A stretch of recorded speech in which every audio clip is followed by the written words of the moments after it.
안녕하십니까. 10월 4일 월요일 말씀 묵상 함께 시작하겠습니다. 자, 오늘도 주님께서 주시는 그 은혜 가운데에서 주님 그 크신 놀라우신 사랑 가운데서 우리가 살아갈 수 있게 하심을 인하여서 주님께 감사드리는 하루가 되었으면 좋겠습니다. 오늘 본문은 예레미야 32장 26절에서부터 35절까지 말씀입니다. 왜 하나님이 우리에게 재앙을 주시는가에 대한 이야기가 나오거든요. 오늘 보면 길게 다룰 것은 아닙니다만은 주님께서 우리들에게 가르쳐 주시는 바대로 우리가 배워나갈 수 있었으면 좋겠습니다. 그럼 함께 말씀을 보겠습니다.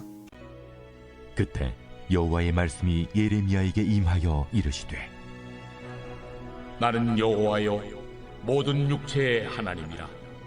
내게 할 수 없는 일이 있겠느냐. 그러므로 여호와께서 이같이 말씀하시니라. 보라, 내가 이 성을 갈대아인의 손과 바벨론의 느부갓네살 왕의 손에 넘길 것인즉 그가 차지할 것이라. 이 성을 치는 갈대아인이 와서 이 성읍에 불을 놓아 성과 집 곧 그 지붕에서 바알에게 분향하며 다른 신들에게 전제를 드려 나를 경노하게 한 집들을 사르리니 이는 이스라엘 자손과 유다 자손이 예로부터 내 눈앞에 악을 행하였을 뿐이다. 이스라엘 자손은 그의 손으로 만든 것을 가지고 나를 경노하게 한 것뿐이니라. 여호와의 말씀이니라. 이 성이 건설된 날부터 오늘까지 나의 노여움과 분을 일으키므로 내가 내 앞에서 그것을 옮기려 하노니 이는 이스라엘 자손과 유다 자손이 모든 악을 행하여 내 노여움을 일으켰습니다. 그들과 그들의 왕들과 그의 고관들과 그의 제사장들과 그의 선지자들과 유다 사람들과 예루살렘 주민들이 다 그러하였느니라. 그들이 등을 내게로 돌리고 얼굴을 내게로 향하지 아니하며 내가 그들을 가르치되 끊임없이 가르쳤는데도 그들이 교훈을 듣지 아니하며 받지 아니하고 내 이름으로 일컫는 집에 자기들의 가증한 물건들을 세워서 그 집을 더럽게 하며 흰놈의 아들의 골짜기에 바알의 산당을 건축하였으며 자기들의 아들들과 딸들을 몰래 앞으로 지나가게 하였느니라. 그들이 이런 가증한 일을 행하여 유다로 범죄하게 한 것은 내가 명령한 것도 아니요 내 마음에 든 것도 아니니라. 예레미야 32장 중간을 읽다 보니까 이 예루살렘의 패망에 대한 이야기만 하고 있어요. 근데 금요일과 토요일 본문을 우리가 기억을 해보면 예루살렘이 패망하고 있지 않습니까? 그 가운데에서도 하나님은 땅을 구입해 가서 그 증서를 보관하라 이렇게 말씀을 하시죠. 즉 하나님께서 반드시 회복시켜 주실 것이다.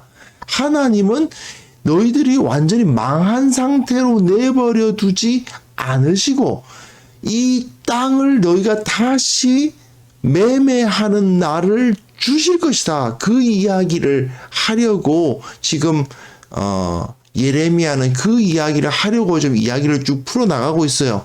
그래서 이 본문 자체는 위로의 책입니다.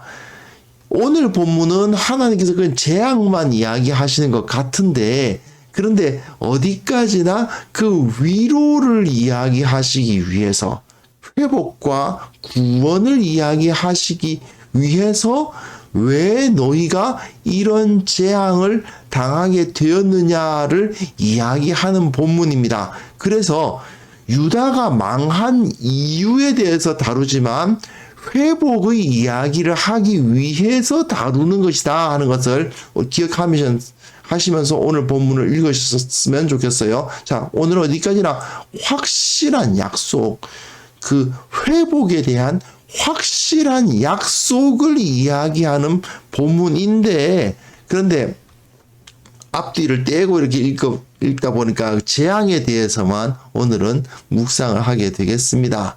자, 본문 보시면요. 여호와의 말씀이 예레미야에게 임합니다. 언제 임합니까?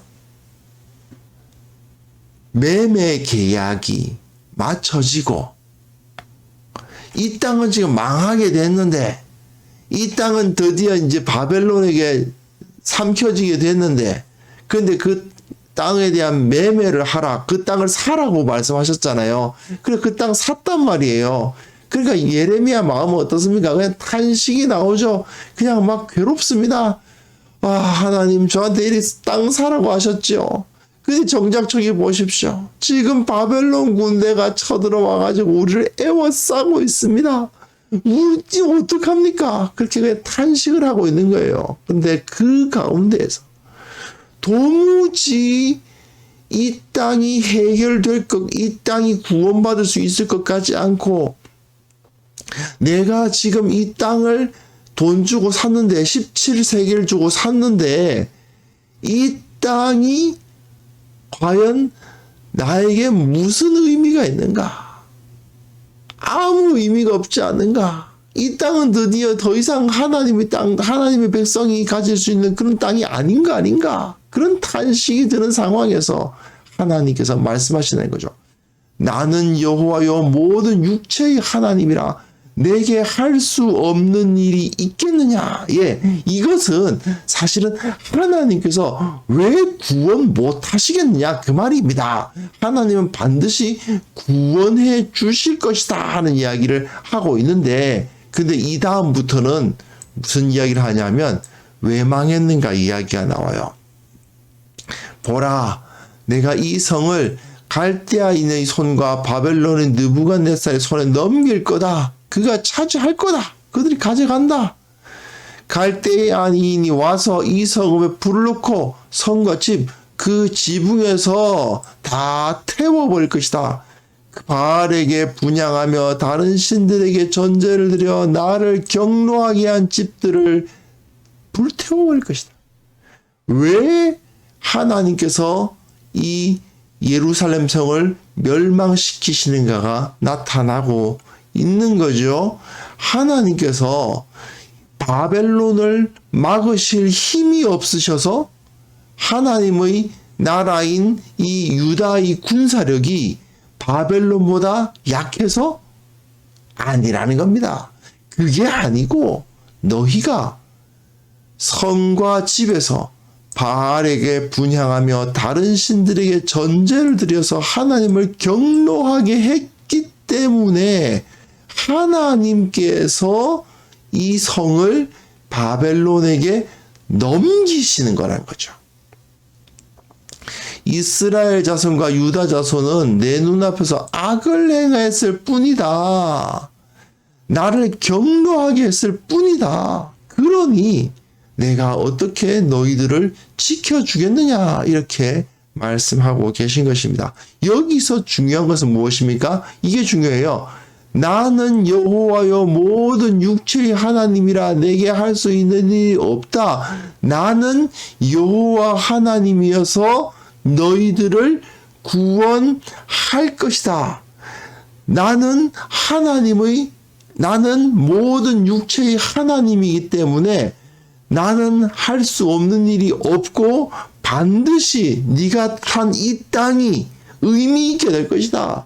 그 말씀을 하시지만 그러나 너희들은 과연 그런 은혜를 받을 자격이 있느냐?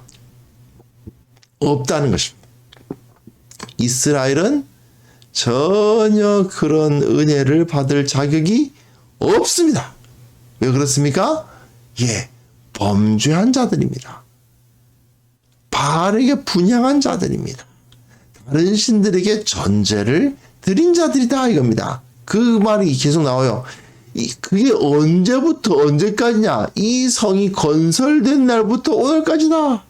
무슨 소리인가? 시간적으로 이 예루살렘 성이 원래 있을 때부터 지금까지 계속해서 나의 노여움과 분을 일으키고 있었다. 내가 내 앞에서 그것을 옮기려 한다. 시간적으로는 이 성이 있을 때부터 지금까지고 또 어떤 그 안에 있는 어느 정도냐? 이스라엘 자손과 유다 자손이 모든 악을 행하여 내 노여움을 일으켰습니다. 그들과 그들이 왕들과 그의 고관들과 그의 제사장들과 선지자들과 유다 사람들과 예루살렘 주민들이 다 그랬다. 이 가운데에서 한 명도 하나님을 온전히 섬긴 자가 없었다. 마치 소돔과 고모라에 의인 10명이 없었던 것처럼 이 예루살렘 성에 하나님을 제대로 섬기는 자가 단 한 명도 없었다라고 말씀하시는 것입니다. 이것이 바로 이 예루살렘이 멸망한 이유였다라는 것이죠. 그리고 그 이후에 보시면 그들이 등을 내게로 돌리고 얼굴을 내게로 향하지 아니하며 하나님께서 계속해서 내가 그들을 가르치되 끊임없이 가르쳤는데도 교훈을 듣지 않으면 받지 아니하였다. 하나님께서 그들을 교훈하지 않으신 것이 아니지 않습니까? 그들에게 돌아오라고 하시지 않았습니까? 그럼에도 불구하고 그들은 등을 돌리고 오히려 더 악해졌다는 거죠. 어느 정도로 악해졌습니까? 자기들이 가증한 물건을 세워서 그 집을 더럽게 하며 흰놈의 아들의 골짜기에 바리 산당들을 건축하였을 뿐 아니라 자기들의 아들들과 딸들을 몰래 앞으로 지나가게 하였다. 그렇죠. 어린 아이들을 제물로 바치는 하나님께서 가증하게 생각하시는 그 범죄를 유다가 행하였다. 나는 이런 명령한 적 없다. 내 마음에 그런 거 생각한 적도 없다. 그런데 너희들이 그런 악을 행했다. 그러니 하나님께서 어떻게 하신다고요? 이 예루살렘 성을 무너뜨려 버리시고 이 백성들을 바벨론 손에 맡겨버리시고 멸망시키신다라는 것입니다. 그런데 이게 중요합니다. 오늘 본문은 그런데 이렇게 악하고 이렇게 심판받아 마땅한 자들을 하나님께서 어떻게 하신다고요? 예. 모든 육체의 하나님이 내게 할 수 없는 일이 있겠느냐? 무슨 소리라고요? 하나님께서 반드시 구원해 주실 거라. 이렇게 악한 자들을, 이렇게 말 안 듣는 녀석들을 하나님께서 붙잡아 주실 거라고 말씀을 하고 계신 거예요. 원래는. 그런데 오늘 본문은 여기까지만 다루다 보니까 구원에 대한 이야기는 사실은 없어요. 근데 오늘 우리가 이 본문 통해서 하나님께서 얼마나 우리를 오래 참으시고 회개할 기회를 주시고 무엇이 바른 길인가를 가르치시는가를 생각해 보아야 된다고 봅니다. 그럼에도 불구하고 우리가 순종하지 않고 죄의 길에서 떠나지 않다 보면은 결과는 뻔한 것입니다. 하나님께서는 계속해서 돌아오라, 회개하라 하시는데 회개하지 않고 계속해서 그 죄를 지으면 그 결과가 어떠한지 이렇게 성경이 잘 가르치고 있음에도 불구하고 나는 그런 일을 안 당하겠지. 나는 괜찮겠지 생각하면서 계속해서 죄악을 저지르는 것이죠. 우리는 이런 어리석은 모습에서 벗어나야만 합니다. 하나님께서 이렇게 구원의 메시지를 주고 계시지만 구원이 필요 없을 정도로 말이죠. 원래부터 처음부터 잘했으면 이런 일 안 당해도 되잖아요. 그런데 범죄하면 하나님께서 우리를 사랑하시니까 우리를 지켜주실 거야. 예, 지켜주시지요. 어떻게 해요? 범죄해도 지켜주십니까? 네, 지켜주십니다. 어떻게 지켜주십니까? 혼꾸녕을 내서 다시 돌아오도록 만드신 다음에 지켜주시는 거죠. 하나님께서는 자기의 백성이 죄악 가운데 그냥 머물러 있도록 내버려 두지 않으시는 분이라는 사실을 우리는 철두철미하게 기억해야만 합니다. 그것이 하나님의 은혜다. 내가 너희들이 범죄를 두고 보지 아니하고 멸망하게 하겠다. 그 후에 그들이 철저히 무너지고 자신들이 죄악 때문에 내가 이렇게 됐다는 것을 깨닫게 하신 후에 그들을 구원해 주시는 분이 바로 하나님이시라는 사실을 우리는 분명하게 깨달아 알아야만 될 것입니다. 그래서 이 시간 우리가 함께 기도했으면 좋겠습니다. 우리 안에 있는 죄악들, 혹시라도 내려놓지 못한 것들이 있으면 이 시간 내려놓게 하옵소서. 용서함을 받는 자들이 되게 하옵소서. 그리고 철저히 주님 앞에 토설하여서 회개함으로써 바로잡고 그것을 통해서 하나님 앞에 새롭게 의로운 자로서 서게 하옵소서. 함께 기도하는 시간 갖겠습니다.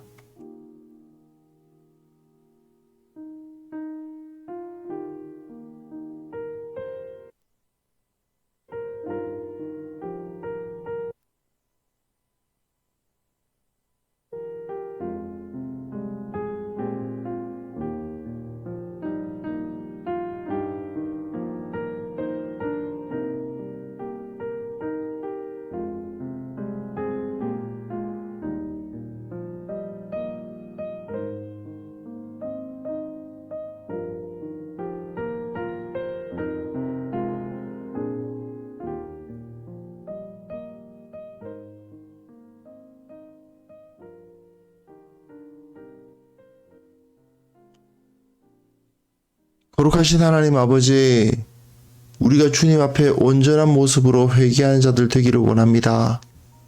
우리의 모든 죄악들을 주님 앞에 내려놓고 회개하고자 하는 마음 허락하여 주시고, 아직도 마음속 깊은 곳에 붙잡고 있는 그 죄악들이 있는지 주님 돌아볼 수 있도록 도와주옵소서. 우리의 모든 어려움은 결국 죄 때문이고, 이 세상에 모든 어려움이 생기고 고통이 생기는 이유가 결국 인간의 범죄 때문이라는 사실을 깨닫게 하시고, 그리스도인들이 먼저 회개하게 하시고, 이 세상에 하나님의 구원을 선포하는 자들이 되게 하여 주시옵소서. 주님, 우리가 회개의 영으로 충만하여서 주님 앞에 두 손 들고 나아가는 그런 모습들 갖도록 도와주시고, 참으로 주님 안에서 주시는 그 은혜 가운데 결코 흔들리지 않도록 도와주옵소서. 주님, 특별히 기도하옵기는 이 땅을 위해서 기도합니다. 대선이 가까워 오다 보니 여러 가지 정치적 이슈로 말미암아 여러 가지 이야기들이 오가고 있습니다.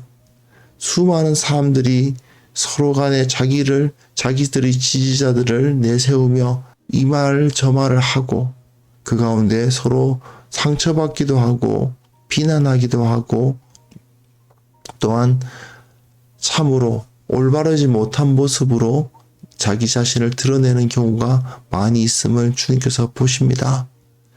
주님, 무엇보다도 주님의 뜻이 어디에 있는지를 찾는 자들이 되게 하여 주시고, 이 사람들이 주님을 더욱더 사랑하게 도와주시고, 하나님께서 우리에게 진정 말씀하시는 것이 무엇인지 알게 하시며, 제가 원하옵기는 주님께서 정말 원하시는 그러한 올바로 선자를 이 땅의 지도자로 세워주시기를 원합니다. 아버지, 주님께서 오늘 하루도 붙들어 주시고 아름다운 모습으로 주님을 섬기게 도와주시고, 어떠한 모습으로 섰든지 간에 휴식 가운데 있든 또한 노동 가운데 있든 가정 가운데 있든 직장 가운데 있든 어떠한 모습으로 있든지 간에 주님을 바르게 섬기고 주님과 온전히 동행하는 자들 될 수 있도록 오늘 하루 주님께서 함께하여 주옵소서. 주께서 우리와 함께하여 주실 것을 믿사오며 예수 그리스도의 이름으로 기도합니다. 아멘.